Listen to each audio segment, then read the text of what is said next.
श्री कृष्ण ने साफ कहा है कि बस कर्म तुम्हारा कल होगा, और कर्म में अगर सच्चाई है तो कर्म कहाँ निष्फल होगा। हर एक संकट का हल होगा, वो आज नहीं तो कल होगा। लोहा जितना तपता है उतनी ही ताकत भरता है, सोने को जितनी आग लगे वो उतना प्रखर निखरता है, हीरे पर जितनी धार लगे वो उतना खूब चमकता है, मिट्टी का बर्तन पकता है तब धुन पर खूब खनकता है। सूरज जैसा बनना है तो सूरज जितना जलना होगा, नदियों सा आदर पाना है तो पर्वत छोड़ निकलना होगा। और हम आदम के बेटे हैं, क्यों सोचे राह सरल होगा। कुछ ज्यादा वक्त लगेगा पर संघर्ष जरूर सफल होगा। हर एक संकट का हल होगा, वो आज नहीं तो कल होगा।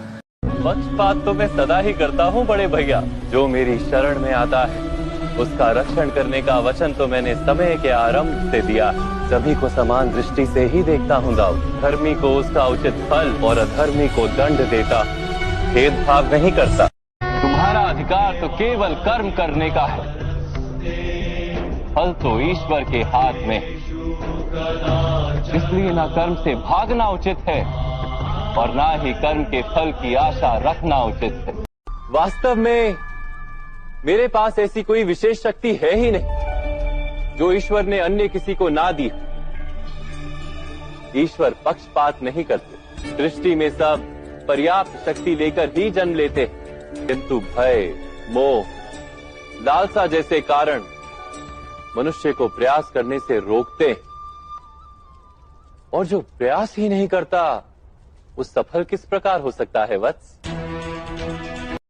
श्री कृष्णा कहते हैं, धैर्य रखिए, सही समय आने पर आपके पास वो सब कुछ होगा जिसके लिए आपने मेहनत की है। मेरे कक्ष में बैठा मनुष्य यदि कहे कि उसे सूर्य के दर्शन करने, तो उससे क्या कहोगे? यही कहोगे ना कि कक्ष से बाहर आ जाए और आकाश के नीचे खड़ा हो जाए। सूर्य तो सदैव उपस्थित है। वैसे ही पार ये सृष्टि ही परमात्मा है, परमात्मा ही सब कुछ है। परमात्मा के सिवा कुछ भी नहीं। असंभव को संभव करके दिखाने से शक्ति बढ़ती है। अब जो संभव है वो तो कोई भी कर सकता है, जो असंभव है किंतु आप चाहते हैं उसे पूर्ण कीजिए, उस लक्ष्य को प्राप्त कीजिए, उस संघर्ष पर विजय प्राप्त कीजिए।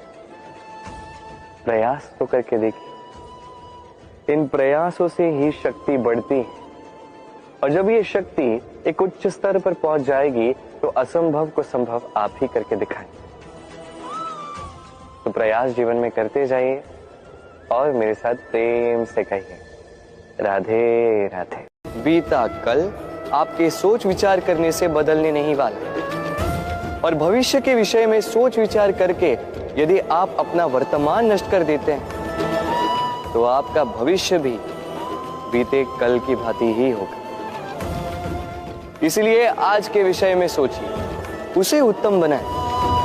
आपका भूतकाल और आपका भविष्य अपने आप उत्तम हो जाए। सोचिए, यदि कोई पक्षी अपनी पहली उड़ान भरने से पहले ये सोचे कि नहीं, यदि मैं गिर गया तो, मुझे चोट लग गई तो, यदि भय के कारण वो प्रारंभ ही ना करे, प्रयास ही ना करे, तो कभी उड़ना सीख पाएगा? प्रेम का जन्म करुणा से होता है और मोह का जन्म अहंकार से। प्रेम कहता है कि मेरे पुत्र को ईश्वर संसार के सभी सुख देंगे, और मोह कहता है कि मैं अपने पुत्र को संसार के सारे सुख दूंगा। प्रेम कहता है कि मुझे अपने पुत्र पर गर्व, और मोह कहता है कि मेरे पुत्र को मुझ पर गर्व हो। प्रेम मुक्ति देता है गुरुदेव, मोह बांधता है। संसार में हर रोग का उपाय है। यदि आप अपने शरीर से प्रेम करते हैं तो व्यायाम कीजिए, यदि आप श्वास से प्रेम करते हैं तो प्राणायाम कीजिए, यदि आप अपनी आत्मा से प्रेम करते हैं तो ध्यान कीजिए, किंतु यदि आप अपने जीवन से, परमात्मा से प्रेम करते हैं तो सबसे प्रेम करते रहिए। ये प्रेम अत्यंत महत्वपूर्ण और आवश्यक है। इस प्रेम से अच्छी ना कोई औषधि है, ना कोई आसन। और ये मन प्रसन्न होकर कहेगा। इस संसार में एक ऐसा भाव है जो आपकी सबसे बड़ी शक्ति भी बन सकता है, सबसे बड़ी दुर्बलता भी बन सकता है, और इस भाव का नाम है विश्वास।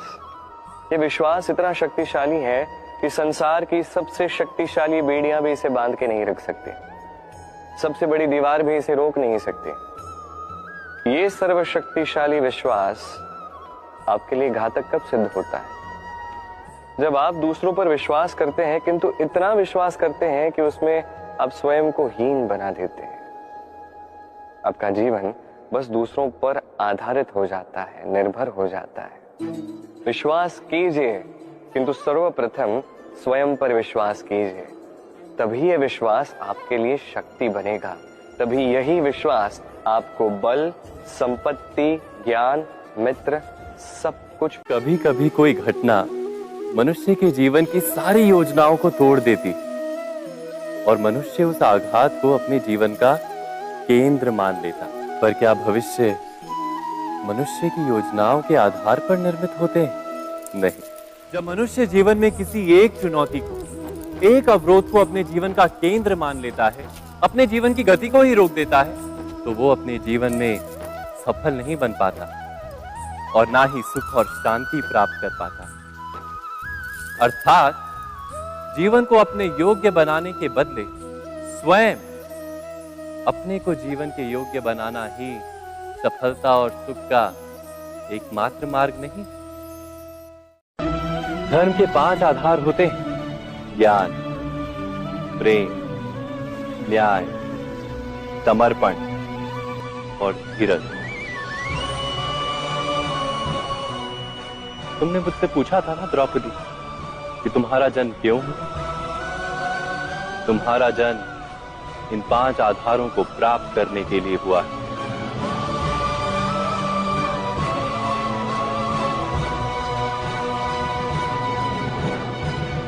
आप वास्तव में कौन हैं?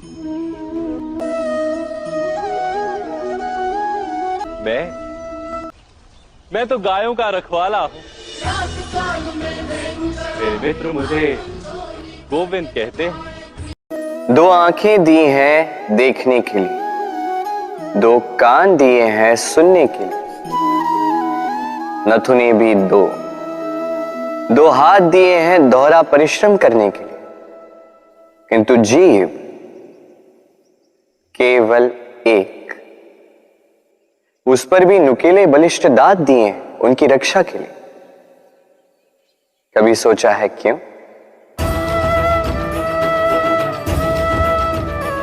क्योंकि शब्द और शब्दों का उपयोग मनुष्य का सबसे बड़ा शस्त्र है, जिसका उपयोग जितना सोच समझकर किया जाए, मनुष्य जीवन में उतना ही ऊपर उठता है।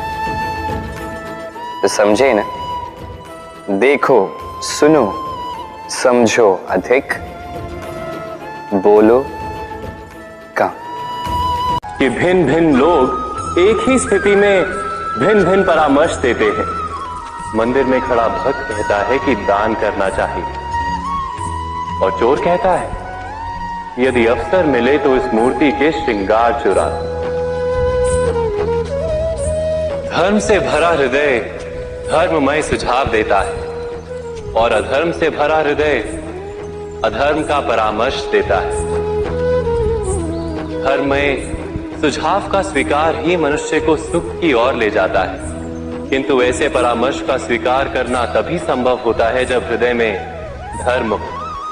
अर्थात किसी का सुझाव अथवा परामर्श स्वीकार करने से पूर्व स्वयं अपने हृदय में धर्म को स्थापित करना क्या आवश्यक नहीं? स्वयं विचार कीजिए।